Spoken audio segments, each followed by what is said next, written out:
Hey loves. Okay, so I got a dream for you guys. Without further ado, let's get into it. Okay. Um, I had decided to cut out meat. I told my kids about my decision. They were upset about it. I spoke to them about the benefits and they seemed to be excited. I got some fruits and veggies. We made smoothies and they were excited. I signed up for a job to help at a concession stand at a basketball game at a high school. I walked in and greeted the ladies. They were two older women. They were setting up cups, small cups, when I walked in. They said hello and looked at me. I told them I was from the agency. It was something like People Ready. I don't know if you guys have ever heard of that. Like you work for the day or whatever. For however long the assignment is if you want to. I don't know. Look it up. But they were confused at first, stating they didn't know about it. One of the ladies said, I didn't know we needed help. To which the other lady said, We're hiring. We're hiring. It's about to get busy this season. I was happy to hear they were hiring. I asked the lady about it and she confirmed what she said and told me I probably have to apply online. She wasn't being mean, but she was there for so long that she didn't know how the process went, you know. So they introduced themselves. She was Tasha, and the first lady that said she didn't know we needed help was Tina. I told them my name. Tasha said it was different and pretty. Tina said nothing. Tasha was a bubbly type, and Tina was more rigid, uptight. Tina told me to wash my hands and get some gloves. I washed my hands and got the gloves while they continued to set up the cups. I started to help them set up the cups. Meanwhile, there were people in the gym watching the game, like during this time they was already playing. They engaged in small talk, not attempting to exclude me. They were just used to working with each other. I just kept up with the cups. Tasha, not wanting to exclude me, asked if I had any kids. I told her yes, I have 5, 2 girls and 3 boys. She said, Wow, you have a full house. Tina paused, listening to what I was saying. I said, Yes, ma'am. She then asked if my husband and I were together, trying to figure out my dynamic, like if I was a single mother or what. She didn't want to be rude. I told her I didn't have a husband and that I used to. I told her I used to, but God told me to leave him. Tina paused while I was speaking, listening in. She said, So you're a single mother? Yes, ma'am, I said. She then said, I remember those days. I don't know how you do it with 5. I had 2 and it was rough for me. Tasha asked if my family was a big help. I told her it was just me and my kids. Tasha said, Bless your heart. Tina said, You're a strong woman. I said, I try. Then Tina asked if I was seeing someone. I told her I wasn't. I asked if she was. She said, Child, I'm too old to be getting my groove back, and laughed. It's like because of my story, it really softened her up. I told her I was in my marital season and God was sending me a husband. Tina handed me a chicken strip with ranch. I told her my kids would kill me if they found out because I wasn't supposed to be eating meat. Then I explained my diet. She said it was okay that I didn't eat it and reached for it, but I insisted. I really wanted the chicken. I ate it and she started talking about trying this sauce she made. I tried the chicken and it was good. Some time had passed and we were doing cleanup. This is like after the game. I was talking about my marital promise. A little while later, a guy came in that I knew. I figured, and also he was successful. I figured he was my marital promise coming to pass. He asked about the game, like he thought that the game was still going on. So we told him the game was over. He said, okay. I asked him how he had been. He said, good. I was really upset that he didn't ask me back because I thought he knew me, recognized me. I told him he was doing his thing with his business. He gave me a weird, annoyed look like, you know, it's like he didn't remember me. I said his name and asked if he remembered me. He said no. I told him how tight we were back then and the adventures we used to have. So we used to hang out back in the day. We weren't like a couple or anything. He said no. I said, for real, we were together like every day. He once again said no. It's like he knew I was trying to flirt with him. Also, it was becoming awkward and like really embarrassing too. He then said, well, I got to get back home to the wife to let me know he was married. Like, he said it so that I would kind of leave him alone.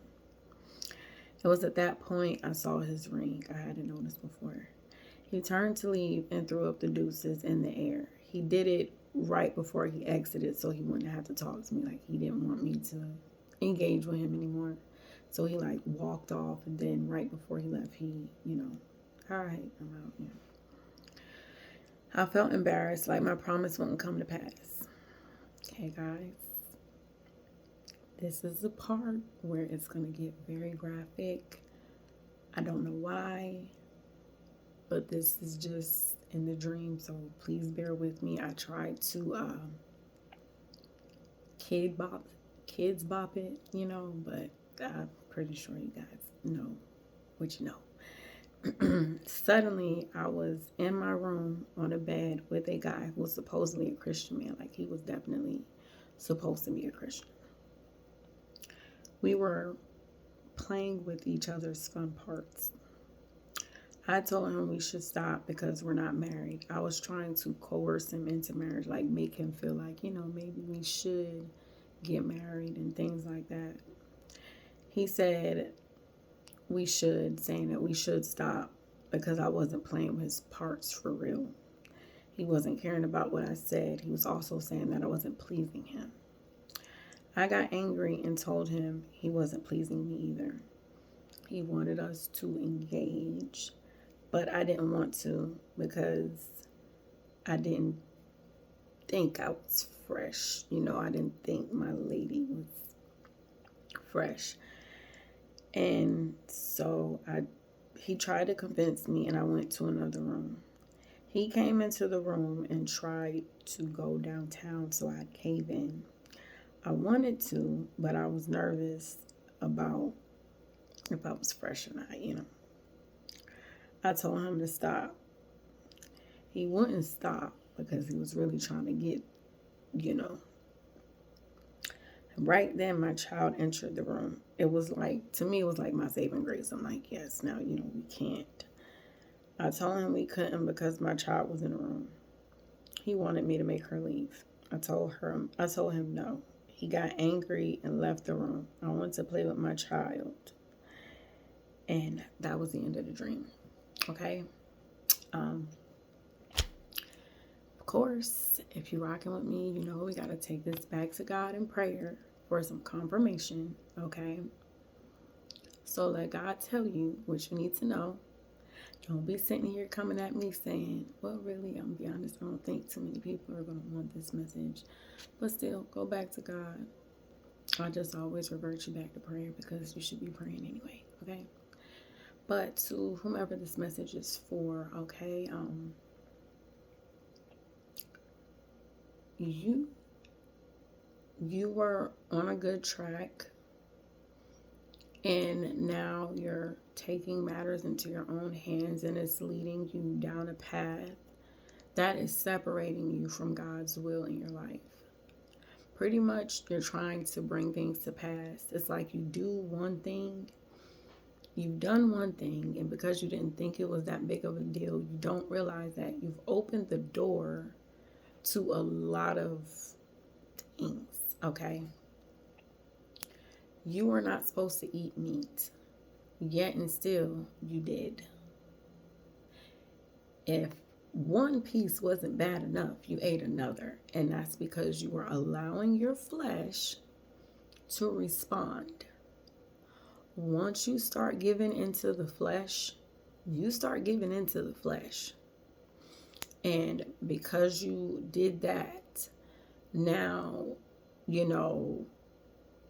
you're consistently giving into the flesh, and that explains all this lust that's going on. You are trying to make things happen. You are trying to bring God's promises to pass in your life in your own strength, and it's backfiring. And because it is, you are consistently opening more doors to your flesh, okay? First of all, it's not just about you having kids or not. You are a very strong person. You have overcome a whole lot. A lot. You are strong and you have the power to soften hearts, which explains, like, your story has the power to soften hearts. Just your presence can soften hearts. And that is explaining me talking to Tina, because she was really rigid and uptight. And then she let her guard down from me to where she was starting to be sweet. Like, you have that power in you. But one, you're overlooking who you are to get what you want. And you need to dial it all the way back. And I'm not even saying that you're in a lustful relationship, but somehow, some way, it's a promise that God has given you. And you are continuously bringing this thing to pass. You are operating out of your flesh. And sweetheart, you need to crucify that. The best advice I can give you, go on a fast with just you and the Lord. Go on a fast. You need to get your spirit back intact. And the child coming in is really God trying to come in to let you know, like, this is not it.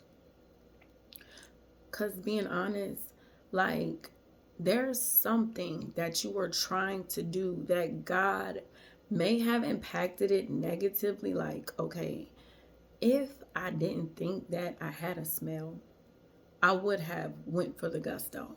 But that was the thing that helped me. And then when he was trying to take things a step further, that's when my child came. So God is really trying to draw you back in by allowing things to happen for you. Maybe they're embarrassing. Maybe you don't really understand what's going on. But this is God trying to get you back to where you need to be. You need to get there, like, quickly. Because if you don't, I'm going to be honest, I really feel like you are going to definitely head into a cycle that it is going to take you a while to get out of. Stop responding to your flesh all of the time. Learn to exercise and exert your self-control. And this is why we fast. And this is why I'm instructing you to fast, because usually a fast is the best way to crucify your flesh and feed your spirit. God is trying to get you to come back to his term of doing things, get back into alignment with him, and he's really just needing you to understand that. I don't know what it is that you're into, and like I said, don't think of it as just lust. It's just me in this one trying to, and you're embarrassing yourself too. Like, the way you're trying to bring these things to pass, it just keeps coming back flat in your life. Keeps coming back flat in your life. Oh my goodness. And I'm just hearing the Holy Spirit say, you're playing a game. And that signifies the basketball game. Like, you are playing games, baby. So, to whomever you are, I would heavily encourage you to do a fast, align with God, and stop taking matters into your own hands quickly, because it's getting to a point. Okay? Anywho, I pray this bless you. I love you. More importantly, God loves you. Peace.